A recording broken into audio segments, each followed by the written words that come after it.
Hey there, I hope you're having a great day. I am having a great day, and it's cloudy out, but I've got a great window light here, so I don't have to get the ring light out, and that always makes my life easier. Today, I want to talk about gratitude and how choosing to be grateful and looking for the things in your life that you can be grateful for will definitely lead to a more joyful life. After 50, life changes. Kids move out, careers slow down, things just change. But learning to look for the things that you're grateful for and that you have rather than the things that maybe you've lost is a great way to live this chapter.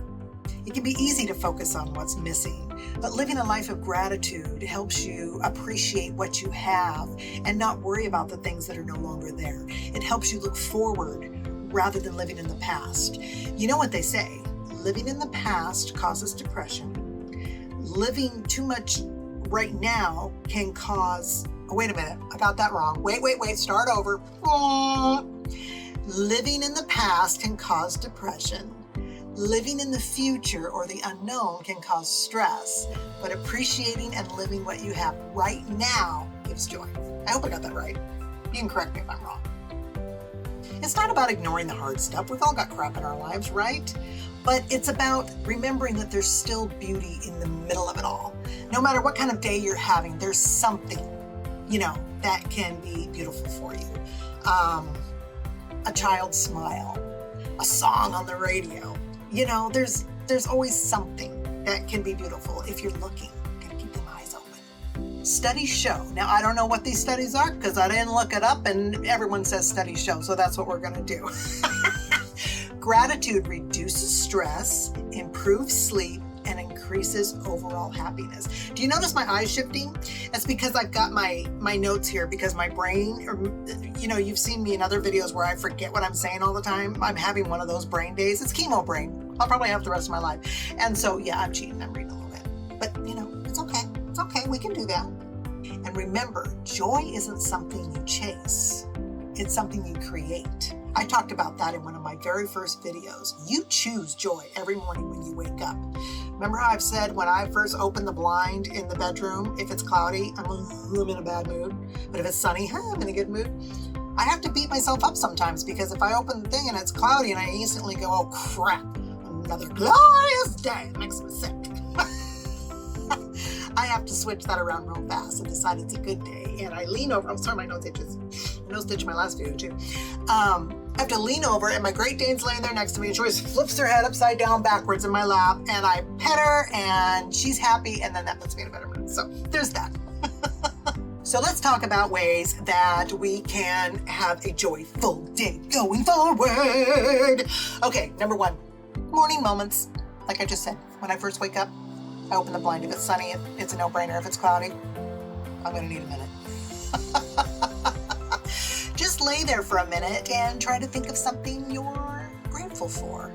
Because if you're grateful for something, it'll bring you happiness. I'm grateful for my grandchildren. I'm grateful for my daughters. I'm grateful that Sadie is still with me, my Dane. I'm grateful that I have work this week. I'm grateful that there's food in the fridge. I'm grateful that although it's raining, I'm going to be grateful anyway. I don't know. You'll think of something. But just lay there in bed for a minute before you do anything else and just try to think of things that you can be grateful for. There's always something. Even if you're sick and in bed, there's always something. Maybe you prefer to do it in a journal while you're having your coffee. Just write down 3 things that you're grateful for that day while you're having your coffee. Now, this is how I do my morning. I get up. I do the potty. I take the dog out. She does her potty. I feed her. And then I start my coffee. And then I sit in my recliner. Y'all know my recliner is my favorite spot. I sit in my recliner and then I either watch some YouTube. Right now I'm watching a lot of the Wes Huff stuff. We'll get into that later when I talk about my church background and how that's been a journey. And but he's very good. He talks about he's he's an authoritative source on the Bible and ancient documents and scripture and things. It's really fun to listen to him talk about and put things. Anyway, Wes Huff, if you want to check him out. But I'll sit there and listen to that while I play a game on my iPad or anything, and while I'm drinking my coffee, and that takes about an hour. I need my hour in the morning before I get moving. But I find that if I take that few minutes and think of a few thankful things before I even get out of the bed, I don't need quite the full hour. I can move a little faster because I'm not sitting there being a stump on a log. Although my recliner is so comfortable. And this time of year, I get my blankie and I got the little fireplace going. See, I don't know if you can see it. Let's see. See, I got a little fireplace in my RV here, and I got my coffee, and it's warm and delicious. And my daughter says that if I drink a cold coffee, it'll wake me up. Because honestly, I drink hot coffee and puts me right to sleep. Sometimes I'll nod off before I get up to get ready for work. It's counterproductive. Express your gratitude. Tell people what you're thankful for. Maybe they're thankful for the same thing. Maybe it'll bring joy to their life because they didn't even think that they were thankful for it. Know what I'm saying? Share a little joy. It's their little pixie dust. It's all good. It's all good.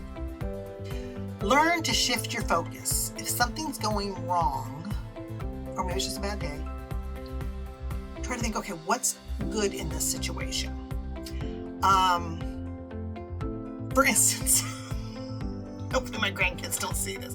So I had all 5 of them camping with me in the RV this summer for a weekend. And they were fighting like cats and dogs, and they were arguing, and they were leaving a mess everywhere. I live by myself, so I don't like clutter. And the place, I'm tripping over shoes and shorts and bathing suits, and I was just starting to I was having a minute. I was about ready to ship them all home. And I just have to remember, my 5 grandchildren, ages 8 to 13, wanted to spend the weekend with me. They wanted to spend time with me, and that made my heart. I remember they wanted to be with me, and that made me happy. So that was a good thing. But then I still wanted to kill them. No, we had a good time. It was a great time. Gratitude tends to open up like a plethora or a treasure box of joy. The more grateful you are, the more things you'll think of to be grateful for, and the more joy it will give you. And the more joy you have, the more joy you can share. And you just become a happy person. Fake it till you make it. You know what I'm saying? Enjoy it. Doesn't always have to be huge and loud and obnoxious. Sometimes it's just those quiet, silent moments by yourself. And that's all it takes to shift your mindset. And gratitude is not going to erase your challenges. It's just going to make them a little easier to carry. Because if you got some happiness in your heart, you're a little lighter in the step. You know what I'm saying?